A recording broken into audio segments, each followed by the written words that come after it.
بسم اللہ الرحمن الرحیم۔ السلام علیکم ورحمۃ اللہ۔ غزوہ خندق یا جنگ احزاب ذیقعدہ 5 ہجری میں پیش آیا۔ غزوہ خندق کے اسباب۔ اگرچہ احد کے میدان میں قریش نے مسلمانوں کو بہت نقصان پہنچایا تھا اور وہ کہتے تھے کہ ہم نے بدر کی شکست کا بدلہ لے لیا ہے، لیکن پھر بھی وہ جانتے تھے کہ اسلام مدینے میں اب بھی ترقی کر رہا ہے اور ان کا اصل مقصد یعنی اسلام کی اشاعت کو روکنا پورا نہیں ہوا، اس لیے وہ حسد کے مارے جل رہے تھے اور مسلمانوں کو نقصان پہنچانا چاہتے تھے۔ دوسری بڑی وجہ یہ تھی کہ مسلمانوں کا اثر و رسوخ مدینے سے نکل کر دور دور تک پھیل گیا تھا، جس کی وجہ سے شام، مصر اور عراق جانے والے تجارتی راستوں میں ان کا اختیار تھا اور قریش کو بہت مالی نقصان بھی اٹھانا پڑتا تھا۔ مدینہ کے جو یہودی قبائل اپنی بدعمالیوں کی وجہ سے جلا وطن کر دیے گئے تھے، وہ مشرکین مکہ سے مل گئے۔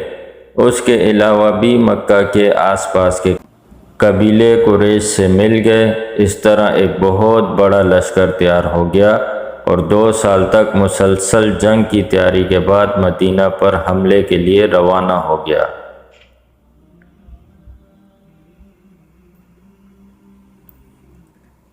حضور پاک صلی اللہ علیہ وسلم کو جب ان تیاریوں کا علم ہوا تو صحابہ کرام رضی اللہ تعالی عنہ کو مشورے کے لیے بلایا۔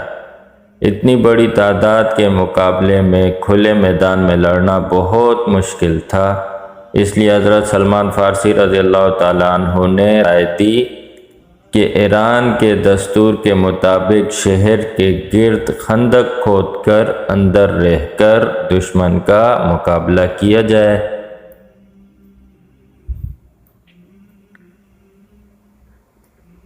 آپ صلی اللہ علیہ وسلم نے اس تجویز سے اتفاق فرمایا اور اپنے چند ساتھیوں کے ساتھ شہر کے گرد چکر لگا کر فوجی اہمیت کے مقامات کا جائزہ لیا۔ آخر طے پایا کہ عورتوں، بچوں، مویشیوں اور قیمتی سامان وغیرہ کو گڑیوں اور چھوٹے چھوٹے قلعوں میں منتقل کر دیا جائے جو مدینہ میں بکثرت تھے۔ اسی طرح مدینہ کے 3 اطراف میں باغات اور محلے تھے جن کی حد بندی دیواروں سے کی جاتی تھی۔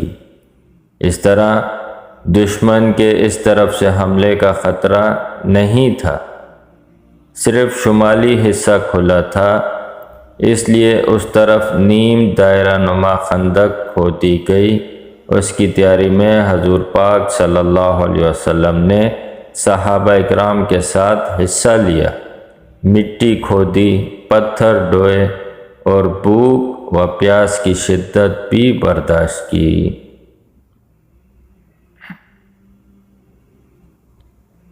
دشمن کا لشکر جب مدینہ کے قریب پہنچا تو خندق دیکھ کر حیران رہ گیا، کیونکہ اہل عرب کے نزدیک یہ نئی چیز تھی۔ آخر وہ خندق کی دوسری جانب پھیل گیا۔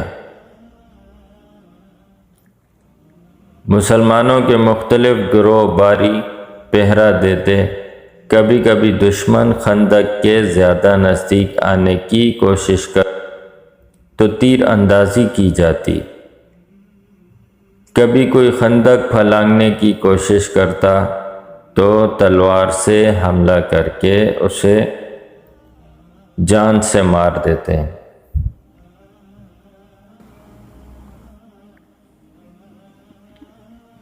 بنو قریظہ کی بدعہدی۔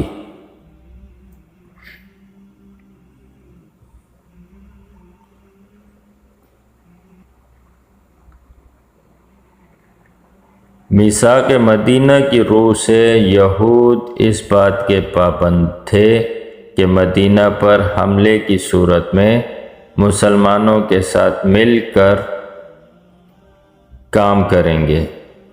شروع میں تو انہوں نے کچھ تعاون کیا، لیکن جب تحویل قبلہ ہو گیا تو وہ بھی غداری کرنے لگے۔ اس پر حضور پاک صلی اللہ علیہ وسلم نے تقریباً 200 آدمیوں کا ایک دستہ ان کے مقابلے کے لیے مخصوص کیا تاکہ بوقت ضرورت ان اندرونی دشمنوں سے نمٹا جا سکے۔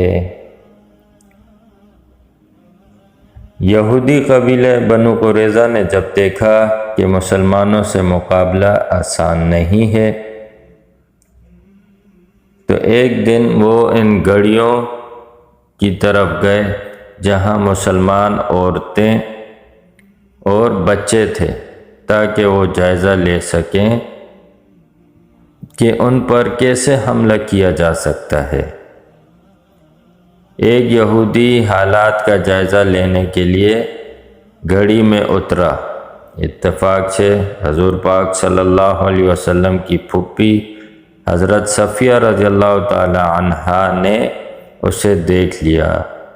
وہ ایک بڑا لکڑی کا لٹھ لے کر آئیں اور اس کے سر پر دے مارا، جس سے وہ وہیں مر گیا۔ آپ نے اس کا سر کاٹ کر باہر پھینک دیا، جس سے یہودی خوف زدہ ہوئے، شاید یہاں بھی کچھ فوج موجود ہے۔ اس طرح وہ حملہ کرنے سے باز رہے۔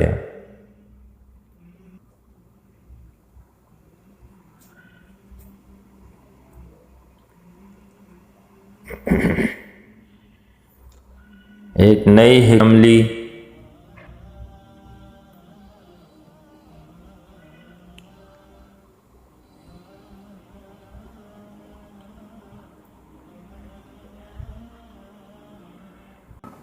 دشمن سے جان چھڑانے کی ایک صورت یہ تھی کہ اس کے مختلف گروہوں کو آپس میں بدگمان کر دیا جائے۔ چنانچہ اس حکمت عملی پر عمل کیا گیا۔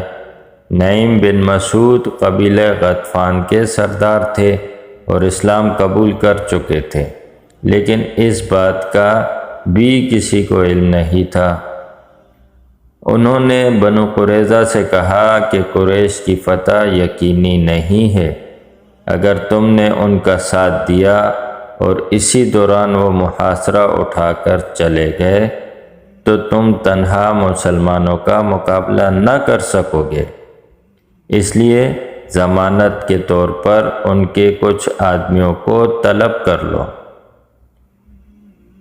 دوسری طرف قریش تک یہ بات پہنچائی کہ بنو قریظہ نے مسلمانوں سے ملے ہوئے ہیں اور کسی بہانے تمہارے سرداروں کو بلا کر مسلمانوں کے حوالے کرنا چاہتے ہیں۔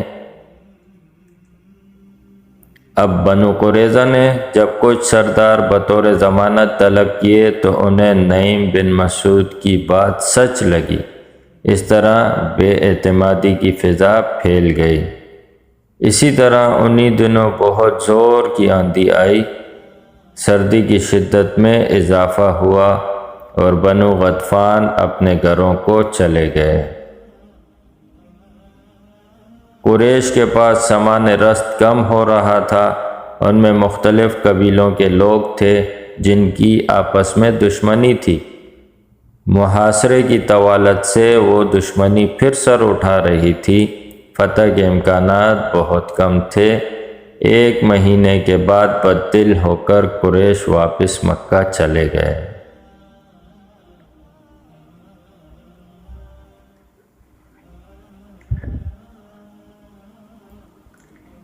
اس جنگ میں مسلمان نے سامان جنگ اور خوراک کی کمی کے باوجود بہت ثابت قدمی کا مظاہرہ کیا، جس کے مقابلے میں دشمن کی فوج میں آپس میں پھوٹ پڑ گئی۔ اوپر سے سامان رست بھی کم ہونے لگا اور سردی میں حیرت انگیز اضافہ ہو گیا۔ اس کے علاوہ قریش کے مقدس مہینے ذی القعدہ کی آمد تھی۔ شوال ختم ہو رہا تھا۔ اس مہینے میں وہ لڑائی نہیں کرتے تھے۔ ان سب وجوہات کی بنا پر قریش ناکام واپس چلے گئے۔ جنگ خندق کے نتائج۔ یہ لڑائی بالکل فیصلہ ثابت ہوئی۔ کفار کے مختلف گروہ مل کر مسلمانوں کو نقصان نہ پہنچا سکے۔ اب مسلمانوں کو بھی یقین ہو گیا کہ عرب کی کوئی طاقت انہیں ختم نہیں کر سکتی۔ اب قریش کی جانب سے حملے کا خطرہ ٹل گیا اور مدینہ ان کی طرف سے محفوظ ہو گیا۔ اس کے قبیلوں پر مسلمانوں کا گیا۔ ان میں سے جو محض قریش کی طرف سے مسلمانوں کے قریب نہیں آتے تھے اب آ گئے، اور بہت سو نے اسلام قبول کر لیا، جن میں یمامہ کا سردار بھی شامل تھا۔ قریش کی تجارت شام، عراق کے بعد یہیں سے ہوتی تھی۔ اب وہ معاشی اعتبار سے بالکل تباہ ہو کر مسلمانوں کے رحم و کرم پر تھے۔ اسی جنگ میں بدعہدی کے نتیجے میں یہود کے قبیلہ بنو قریظہ سے مسلمانوں کی لڑائی ہوئی اور ان کا خاتمہ ہو گیا۔ یہود کے 2 قبیلے پہلے ہی جلا وطن کر دیے گئے تھے۔ اس طرح پورا مدینہ یہود سے پاک ہو گیا۔